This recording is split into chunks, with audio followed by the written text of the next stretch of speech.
So we're just about heading into spring, and another catch and cook, and he's got some brainwave that he wants to put together. Bit of a plan in place, but... So the whiskey's on hold tonight. Yeah, we love these catch and cooks. They're great. They're a great way to sort of pit your wits against Mother Nature. Food, Mother Nature to an extent, food and what you can eat and what you can't and whatnot. And we've got a wee plan in place that there's got a few different aspects that are going to need to come together for it to work.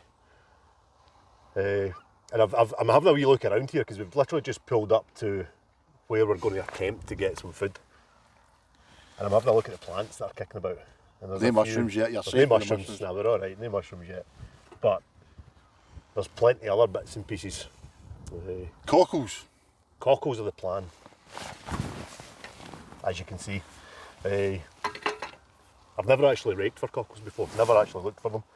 But we've dug bait round about this area and we've seen them. Now we've seen them lying on the sand, so surely if we take a couple of rakes down, have a go, we should be able to pick the odd one or two up.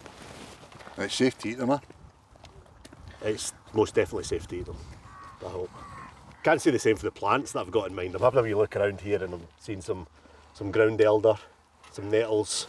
I'm going to end up with 2 bob bits, am I? Some hogweed. So yeah,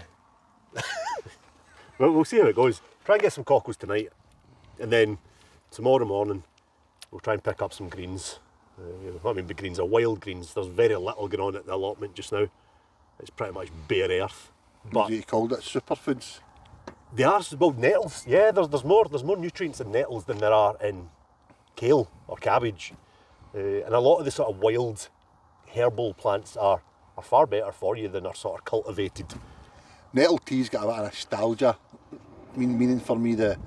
Takes me back to when my uncle used to take me fishing for the trout. And some nettle tea on the go. He used to be in the army and he used to rustle up a rice. I used to always remember it being that dead cosy warm way in the evening. You're freezing your nuts off and you get a nice cup of hot tea made out the bushes, it just seemed like, when you were younger. Brilliant. It's great just taking natural resources and making something from it. We've got a plan. We'll see how it goes. So the tide's kind of, I think it's halfway out just now. Bit of sand being exposed. Looks good for the fishing. It looks good for the fishing. Unfortunately, there's no rods with us at the minute. But it is a catch and cook, and it's a fishing catch and cook. So there will be fishing tomorrow. What are we after tomorrow? What's on the menu this time around, apart from cockles? Trout. Trout. Scottish trout. But there's apparently a nicer tasting fish out there. Trout's plan B. Trout's a fallback. Arctic char, as Guru said, the rarest fish in Britain. One of the rarest. One of the rarest. Plenty of them in Scotland though, so before you start jumping on your keyboard saying you shouldn't be eating them, just don't. It's fine to take. They will, but it's fine to take the odd one or two, and that's all we will be taking. Sustainability is not just about the type of fish that you take, it's how you take them. And yeah, we're not planning on taking too many. Probably one. One will do is for this recipe that I've got. One each. One each, and if there's no cockles we might need some extra bits and pieces. But yeah, we'll go on with it. Aye, right, come on. To the beach.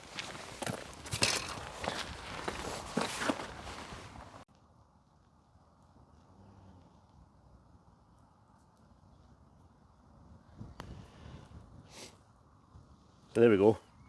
Just literally get out the car here and we've come across something that might be quite useful for us. Wild plants, that's the sort of theme, or one of the themes of today. And this stuff here can be pretty useful. Ground elder, or herb, I think it's herb Bennett it might be called, herb Gerard, herb Bennett, one of those two. And it was a herb brought over by the Romans. If it's good enough for the Romans, they like their food, so it's definitely good enough for me. So we'll pick up some of that. It's got, that stuff's maybe a wee bit over. We're looking for some fresher stuff, some lighter colour stuff. That stuff here, just as the leaves begin to open, is pretty good.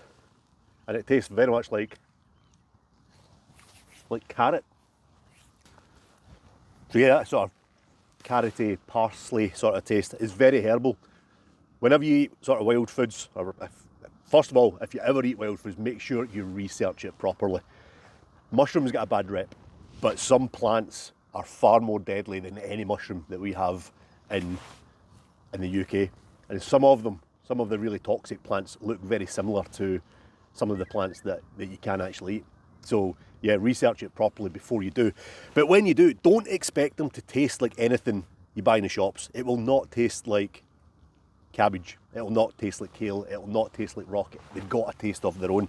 And this stuff will definitely be handy for our recipe tomorrow. We'll use it as a parsley substitute, along with a few other bits and pieces that I've got in mind. But yeah, good start. We'll take a load of this while we wait for that tide to go out a little bit. It's getting dark. We're not here in the dark for any other reason other than it's just the tide times. Low tide, the only low tide we were available to come down on, just happens to be in the dark. So we've got head torches there. It shouldn't be too much of an issue. But yeah, no special reason for the darkness. But yeah, let's get going.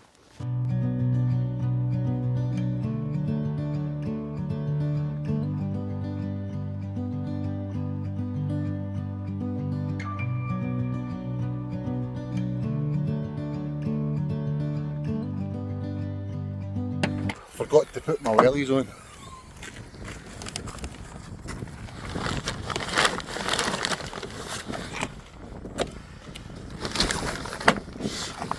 Easy mistake to make.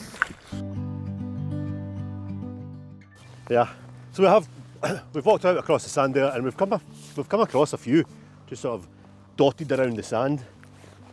They're not huge, but it's a sign that there are cockles there. And to be fair, we've been out 5 minutes. We've come across a fair few already.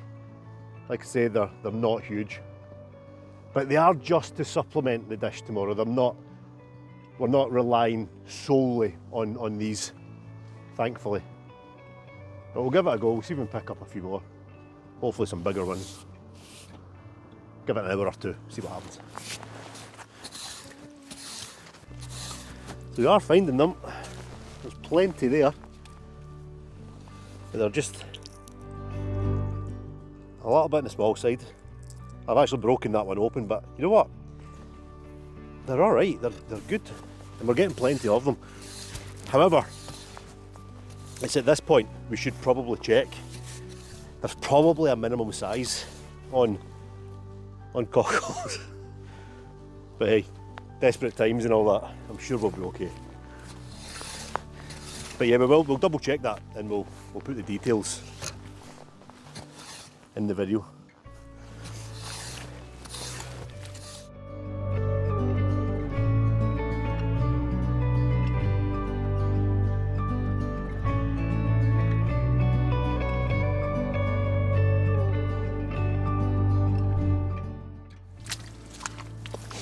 So much doing man, not on a bass.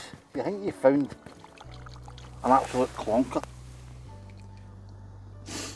And the bloody birds all That one's dead. are pan breed. Oh, I'm telling you, that's pan breed. You see the bigger ones, you find them sitting like that, the birds have got to them. The birds certainly know what they're doing. Certainly more than what we're doing, but we've got a couple of good ones. There's some nice ones there. But yeah, it's frustrating. You see a cracker sitting there, and the majority of the time it's either just a shell or it's dead. But those ones are looking pretty good. Looking good. This is lovely. This is great, just wandering around the low tide in the dark. It's a nice clear sky. And we're finding cockles. We're finding those cockles. But more importantly, we're finding those cockles. And those are the ones that we're after. That is far too small. We're not going to take that. So that stays. But if we can get a few more like that, we're cooking. Well, we will be cooking tomorrow.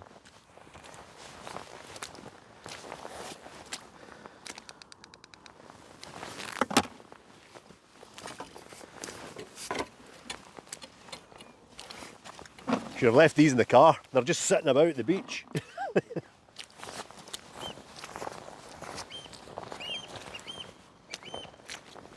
That's more like it. The closer we get to the water line, the bigger they're getting. However, while we're here, probably a good idea to speak about the sort of safety aspect when it comes to any sort of wild foraging, whether it be mushrooms, plants, shellfish. With shellfish, especially higher up the beach that we are here, not bang on the bang on the sort of, what do you call it, the neap tide, or the spring tide. So bang on the spring tide line where the tide is at its lowest, you're usually all right. But further up the beach that we are here, you really want to avoid summer months. I think the rule of thumb when it comes to foraging shellfish is if the month has an R in it, then you're good, you're safe. Once you get into May, June, July, August, those hot months, it becomes a little bit dodgy, unless you're right on that spring tide line. So yeah, bear that in mind. And another thing, when you're out in the dark, make sure you remember where you put your rake.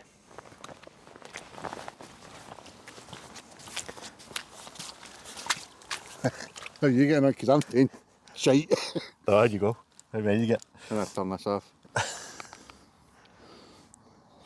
4. Oh, 3.5. 3.5. What's that? Does that one count? That one's smaller, that one. That one definitely counts. That one counts? Aye, we'll give some credit. Aye, not bad. We're getting there. Mate. Don't even see that, but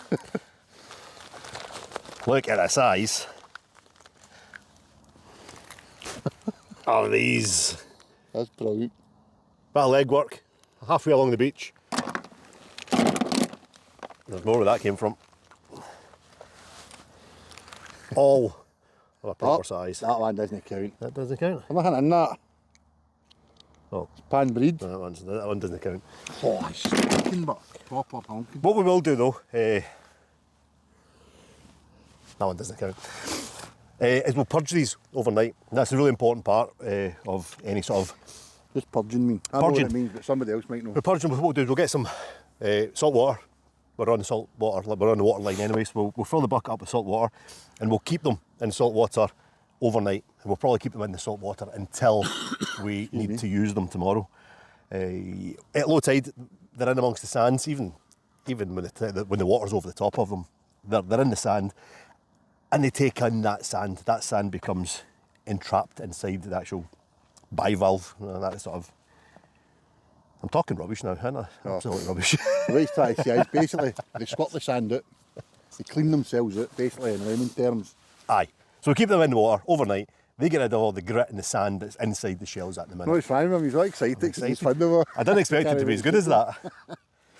I'm getting carried away here, but yeah, overnight in water. Done better than I thought. Clean them up a wee bit and then they should be grit-free, or relatively grit-free. Aye, that's the idea, isn't it? Come So they tomorrow. Inject all the sand out.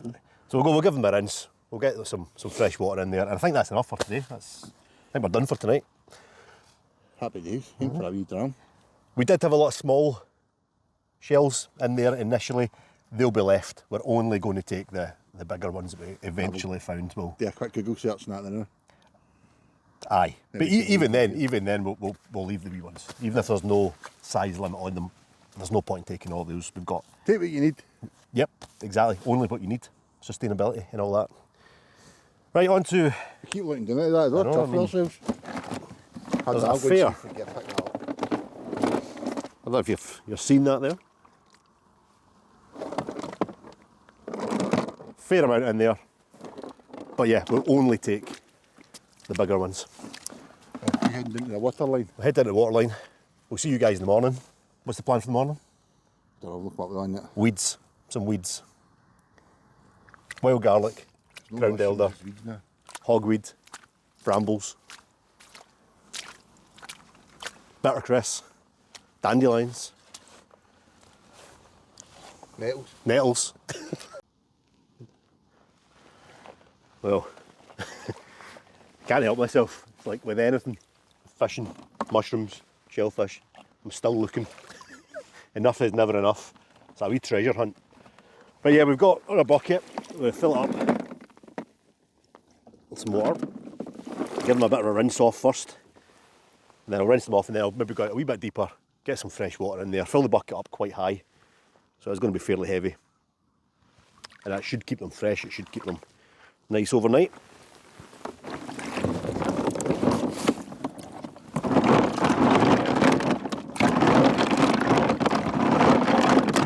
Bit of a rinse.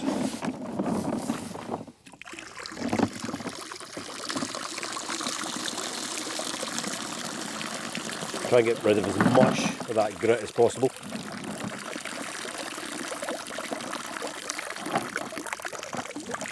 Without losing all our cockles.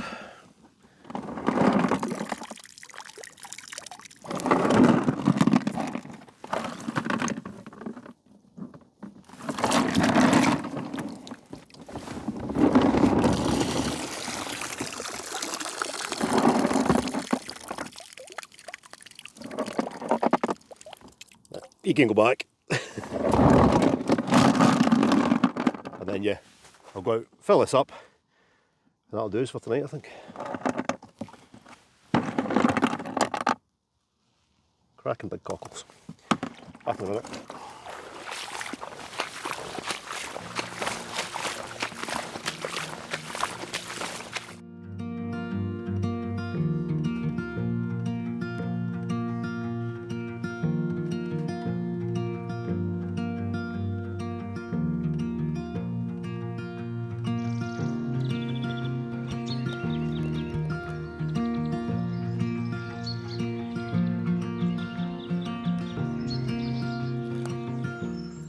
Well, morning.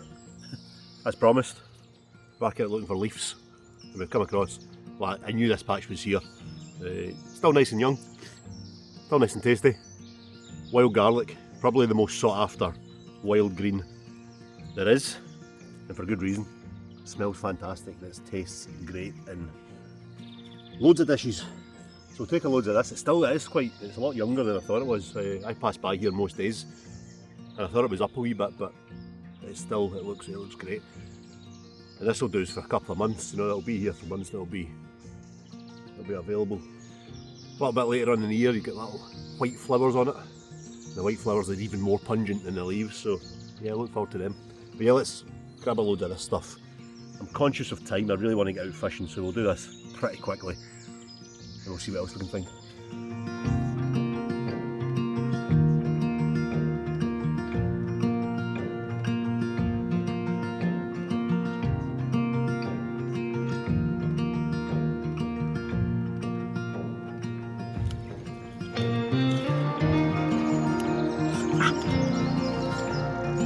The nettles.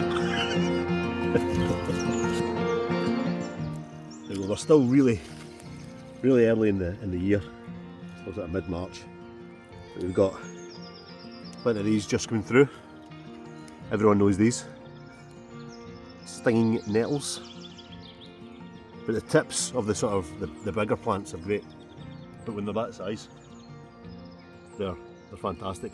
Gordon's got his eye on some nettle tea. I'm going to use it in a pesto. There's a few bits and pieces around here, so yeah, let's collect up some of this. Trying to avoid the stings. Here's something else that might be quite useful. This is raspberry. Everyone knows you can eat raspberries, not actual fruits. But raspberry tea is really sort of well known for pregnant ladies. They love raspberry tea. Apparently it helps with pregnancy. But when the shoots are that size, when they're tiny, you can stick them in a salad. You can make like a little sort of microgreen salad. And we'll try and pick up a few other salad leaves as well. Maybe have a wee side salad with this. So yeah, these little fresh leaves, don't want to take too many of them. Obviously because we want the plant to actually go into leaf and then flower and then fruit. So we'll take a few though.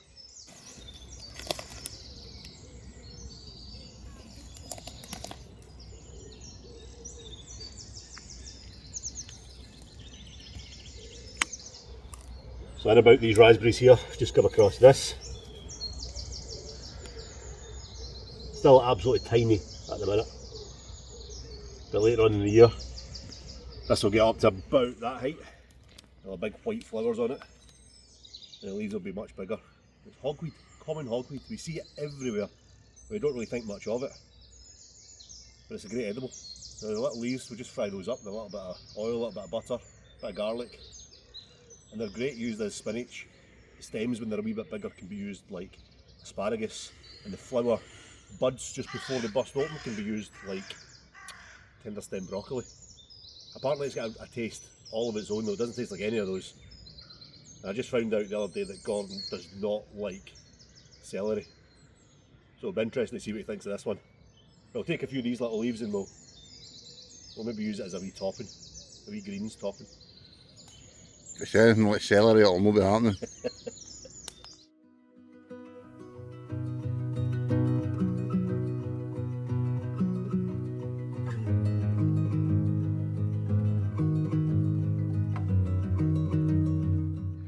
So yesterday when we were picking the ground elder, when we were out for Cockles, I was talking about the Roman name, or the other name for ground elder being, I thought was Herb Bennett. It's not, it's Herb Gerard.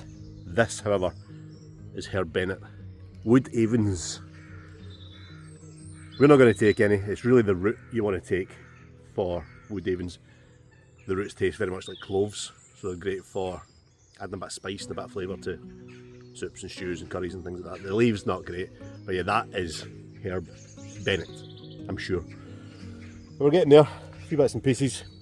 I'd like to find some dandelions and some bittercress. But we're struggling a wee bit here. I like to go fishing. Let's go fishing though. Fun. So there we go. Something else that we're all pretty familiar with. Dandelion in French. Tooth of the lion, dandelion. Another edible. Got a few of them. They're not in great nick to be honest. We'll see if we can find some better ones. And maybe that'll go in the salads. It'll help the salad along a little bit. Let's see if we can find some better dandelions.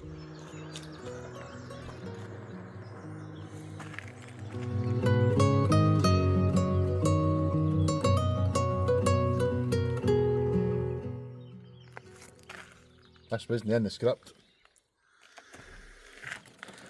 So 3 weeks ago, I got the drive pulley replaced.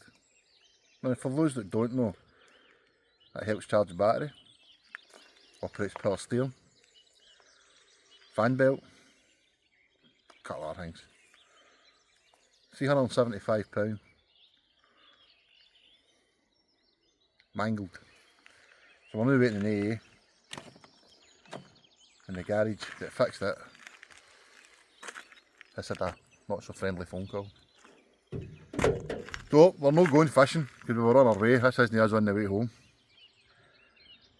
So rather than sitting about for 2 hours doing nothing waiting in AA, but we've just seen the funny side of it as part of the video. So aye, don't know. We'll not be fishing today anyway.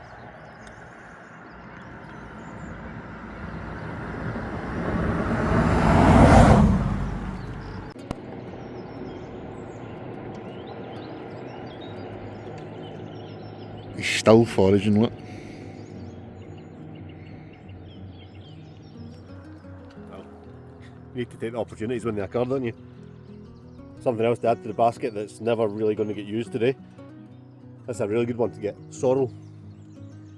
Kind of lemony, citrusy. Don't know what I'm going to do with it now though, but found it.